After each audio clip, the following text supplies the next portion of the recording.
الانبیاء والمرسلین۔ عزیز بھائیوں، تمام دوست احباب، سب سے پہلے آپ کا تہہ دل سے مشکور ہوں کہ آپ لوگ آج کے اس بابرکت اور اچھے کام کے لیے سارے کے سارے یہاں پر اکٹھے ہوئے۔ جتنے بھی لوگ جتنی تنظیمات سے یہاں پر موجود ہیں، سب کا شکر گزار بھی ہوں اور اللہ کی بارگاہ میں دعا گو بھی ہوں کہ اللہ تعالیٰ سب کی حاضری کو قبول فرمائے، اور جو یہاں ہمارے اکٹھے ہونے کا مقصد ہے، اللہ تعالیٰ اس مقصد میں تقویت پیدا فرمائے اور ہمارے مقصد کو پورا فرمائے۔ اللہ تعالیٰ پوری روئے زمین پر مسلمانوں کی حفاظت فرمائے، مظلوم مسلمانوں کی مدد فرمائے۔ اس وقت آج کے اس پروگرام کے اندر میں چار باتیں ایک جملے کے ساتھ آپ کے سامنے، چار قراردادیں اس طور پر میں آپ کے سامنے پیش کرنا چاہوں گا موقع مناسبت کے لحاظ سے، جس میں سب سے پہلی بات یہ ہے کہ آج 5 فروری ہمارے پورے ملک پاکستان کے اندر یکجہتی کشمیر کے حوالے سے منایا جاتا ہے۔ تو کشمیر یہ پاکستان کی شہرگ ہے، اس کو شہرگ کو اگر کاٹ دیا جائے تو لازمی طور پر کوئی بھی انسان زندہ نہیں رہ سکتا۔ جس طرح کوئی انسان اپنی شہرگ کے بغیر پورا قائم اور تابندہ زندہ نہیں رہ سکتا، بالکل بلا شبہ پاکستان بھی کشمیر کے بغیر ادھورا ہے اور اس کے بغیر نہیں رہ سکتا۔ اور یہ بات مودی کو اور جتنے بھی کفار مسلمانوں پر بری نظریں جمائے ہوئے ہیں ان کو جانچ لینی چاہیے کہ کشمیر کوئی ایسا ترنے والا نہیں ہے جس کو کوئی آسانی سے نگل لے۔ اللہ کے فضل و کرم سے یہ مسلمان ہیں اور مسلمانوں کے جذبات سے کبھی کافر واقف نہیں ہوئے اور کافر ان سے کبھی جیت نہیں سکے، کافر ان سے کبھی مقابلہ نہیں کر سکے۔ یہی تو مسئلہ ہے کہ میدان میں آنے کی بجائے چھپ چھپ کے مسلمانوں کو پریشان کرتے ہیں اور مسلمانوں کی بیٹیوں اور ماؤں کی عصمت دری کرنے کو ان لوگوں نے اپنا مشغلہ بنایا ہے۔ اور دوسری طرف یہی ہماری کمزوری ہے کہ ہمارے تمام اسلامی ممالک آپس میں اتحاد کر کے بھی اتحاد میں کمزور ہیں، اپنے اتحاد کو مضبوط نہیں بنا رہے۔ مسلمانوں کو چاہیے کہ اپنے اتحاد کو مضبوط بنائیں اور اتنا مضبوط بنائیں، یہاں اس دنیا میں یہ ہو رہا ہے کہ جہاں کافر پر ایک ضرب لگتی ہے تو پورا کفر اکٹھا ہو کے للکار اٹھتا ہے اور مسلمانوں کو طرح طرح کے بہانے بنا کر پریشان کرنے کی کوشش کرتا ہے۔ لیکن مسلمان ہیں وہ کشمیر کے اندر، کبھی برما کے اندر، کبھی فلسطین کے اندر گاجر مولی کی طرح کٹتے جا رہے ہیں، ان کی عصمت دری ہوتی چلی جا رہی ہے اور مسلمان جو ہے وہ صرف اور صرف احتجاجات سے اور اپنے بیانات ریکارڈ کروا کر گزارا چلاتے ہیں۔ مسلمانوں کو چاہیے کہ صرف بیانات تک بات نہ رکھیں بلکہ مسلمان اپنے اندر قوت ایمانی کو اجاگر کریں اور قوت ایمانی اور اس جذبے کے ساتھ اپنے آپ کو ان کے سامنے پیش کریں، ان کا مقابلہ کریں اور مقابلہ کر کے سارے مسلمان متحد ہو کر ہر جگہ پر مسلمانوں کی حفاظت کریں۔ ایسا نہ ہو آج کل اس دنیا کے اندر کئی اسلامی ممالک ایسے ہیں، ان کو شرم آنی چاہیے کہ اسلامی ممالک ہو کر اسرائیل جیسے درندے کو فلسطین کے خلاف وہ قبول کرنے کی سازشیں کر رہے ہیں۔ اسرائیل کو کبھی کوئی اسلامی ملک قبول نہیں کرے گا، اس خطے پر، اس دھرتی پر کبھی قبول نہیں کرے گا، اس لیے کہ وہ ہمارے فلسطینی بھائیوں پر ظلم کرتے ہیں، مسلمانوں پر ظلم کرتے ہیں۔ کسی مسلمان کو ان کو تسلیم نہیں کرنا چاہیے، فلسطینیوں کے خلاف کسی اسرائیل کو تسلیم نہیں کرنا چاہیے، کسی ملک کو تسلیم نہیں کرنا چاہیے جو مسلمانوں پر ظلم و ستم کرنے والا ہو۔ ہم مرتے دم تک کبھی اسرائیل کو تسلیم نہیں کریں گے، یہ بات ذہن میں رکھ لیں۔ اور سارے اسلامی ممالک کو یہ پیغام ہم دینا چاہتے ہیں، اسرائیل کو ہم کبھی ایک ریاست یا ایک حکومت تسلیم نہیں کریں گے۔ وہ درندے ہیں، مسلمانوں کے خون کے پیاسے ہیں، وہ اپنی پیاس میں تڑپ تڑپ کے مر جائیں گے، لیکن مسلمان کبھی ان کو برداشت نہیں کریں گے، کبھی ان کی حکومت کو تسلیم نہیں کرنے والے۔ ایک بات ہو گئی۔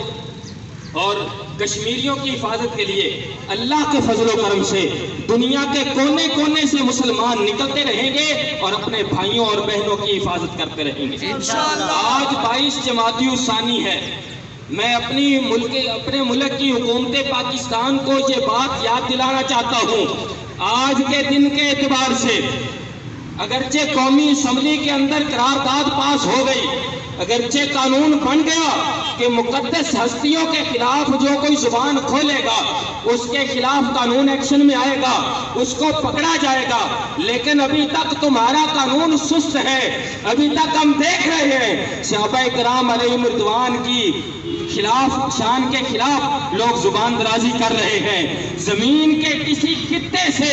کسی کی جرات نہیں ہونی چاہیے کہ کسی مقدس ہستی کے خلاف زبان درازی کرے۔ اس قانون کو مضبوط کیا جائے، اس کو سخت کیا جائے، اور اس کی گرفت سے کوئی بھاگنے نہ پائے، کوئی بیرون ملک نہ جانے پائے۔ جس کی زبان سے سیدنا ابوبکر صدیق رضی اللہ تعالیٰ عنہ یا کسی بھی صحابی رسول کے خلاف کسی کی زبان سے جملہ نکلے اس کو تختہ دار پہ لٹکا دینا چاہیے، اس کو روکنا نہیں چاہیے۔ لبیک لبیک یا رسول اللہ، لبیک لبیک لبیک یا رسول اللہ، لبیک لبیک لبیک یا رسول اللہ، لبیک لبیک لبیک یا رسول اللہ، لبیک لبیک لبیک یا رسول اللہ، لبیک لبیک لبیک یا رسول اللہ، لبیک۔ آج کے دن یہاں اکٹھے ہونے کی وساطت سے ایک اور بات میں یہ عرض کرنا چاہتا ہوں، یہ پیغام دینا چاہتا ہوں یہاں اس پورے علاقے کی عوام کی طرف سے۔ آپ لوگ دیکھ رہے ہوں گے، سن رہے ہوں گے، مختلف قسم کی کونسلیں، وکلاء حضرات، ججز حضرات، مختلف علاقوں سے تعلق رکھنے والے اور مختلف قسم کے کاروبار اور کام کاج سے تعلق رکھنے والے لوگ وہ حکومت کو یہ پیغام دے رہے ہیں کہ حکومت نے جو اس ملک پاکستان کے اندر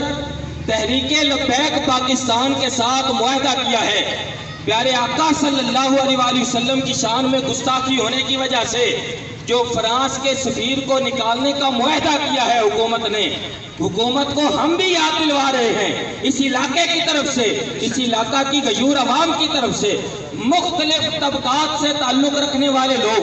وہ اپنے نوٹس لکھ کر دے رہے ہیں اور حکومت کو کہہ رہے ہیں کہ ہمارا مطالبہ سب کا ایک ہے کہ فرانسیسی سفیر کو ملک بدر کیا جائے، ان سے تعلقات ختم کیے جائیں، ان کے منہ پہ تماچا مارا جائے۔ انہوں نے پیارے آقا صلی اللہ علیہ وآلہ وسلم کی شان میں گستاخی کی ہے۔ ہم سب کچھ برداشت کر سکتے ہیں، اللہ کے محبوب کی شان میں گستاخی نہیں برداشت کر سکتے۔ ہم سب کچھ برداشت کر سکتے ہیں، ہم ان کی مصنوعات کے بغیر گزارا کر سکتے ہیں، ان کی مصنوعات تو کیا ہم کچھ بھی نہیں کھائیں گے، مگر رسول اللہ صلی اللہ علیہ وسلم کی عزت پہ حرف نہیں آنے دیں۔ آج دہرا رہا ہوں کہ حکومت پاکستان کو اس کو سنجیدگی سے لینا چاہیے، اس میں کوئی درمیانی راہ نہیں ہے، یہاں جان چھڑانے کی کوئی جرات نہ کرے، یہاں پر ایک ہی راہ ہے کہ اگر چاہتے ہو کہ ملک میں امن رہے، امن قائم رہے اور تمہارا نام درست ہو اور ملک پاکستان کو تم کہتے ہو گرے لسٹ، یہ لسٹ، وہ لسٹ، ہم ایک ہی چاہتے ہیں، ہم چاہتے ہیں کہ ملک پاکستان میں امن ایک ہی صورت میں ہو سکتا ہے، اس میں اسلامی قوانین کا نفاذ کرو اور پیارے آقا صلی اللہ علیہ وآلہ وسلم کی عزت کی حفاظت ان لوگوں نے جہاں مخالفت کی ہے ان لوگوں کا ملک پاکستان میں پاکستان کی عظیم اور مقدس دھرتی پر ان کا کوئی تک نہیں بنتا کہ وہ یہاں پر رہیں۔ ہم یہ مطالبہ بھی اپنا دہرا رہے ہیں اور حکومت پاکستان سے مطالبہ کر رہے ہیں کہ وہ اس کو سنجیدگی سے لے، کشمیریوں کے حقوق کا تحفظ کرے، مظلوم مسلمانوں کی مدد کرنے کی کوشش کریں۔ تمام اسلامی ممالک فلسطین میں بھی مسلمانوں کی ظلم کے خلاف آواز اٹھائیں، تمام مسلمان جو ہیں وہ ان کی معاونت کی طرف توجہ کریں۔ تمام اسلامی ممالک برما کے اندر یا زمین کے کسی خطے میں بھی ہے تو مسلمانوں کو چاہیے کہ آپس میں ایک دوسرے کے ساتھ مل جل کر اپنے مسلمان بھائیوں کے ساتھ تعاون کریں اور ان پر جو ظلم ہو رہا ہے اس کے خلاف آواز بلند کریں اور ہر جگہ پر ان کی حفاظت اور معاونت کریں۔ اور اس کے ساتھ ساتھ یہ مطالبہ بھی میں بارہا دہرا رہا ہوں کہ حکومت کو چاہیے کہ اسے سنجیدگی سے لے، وگرنہ اس علاقے کی عوام بھی اپنے قابو میں نہیں رہے گی۔ اگر امن چاہتے ہو تو رسول اللہ صلی اللہ علیہ وسلم کی عزت کی حفاظت کرو۔ اللہ تعالیٰ ہمیں ان باتوں کو سمجھنے کی توفیق عطا فرمائے اور اللہ تعالیٰ ہمارے آنے کا مقصد پورا لبیک لبیک لبیک، گلی گلی نگر نگر ابو بکر ابو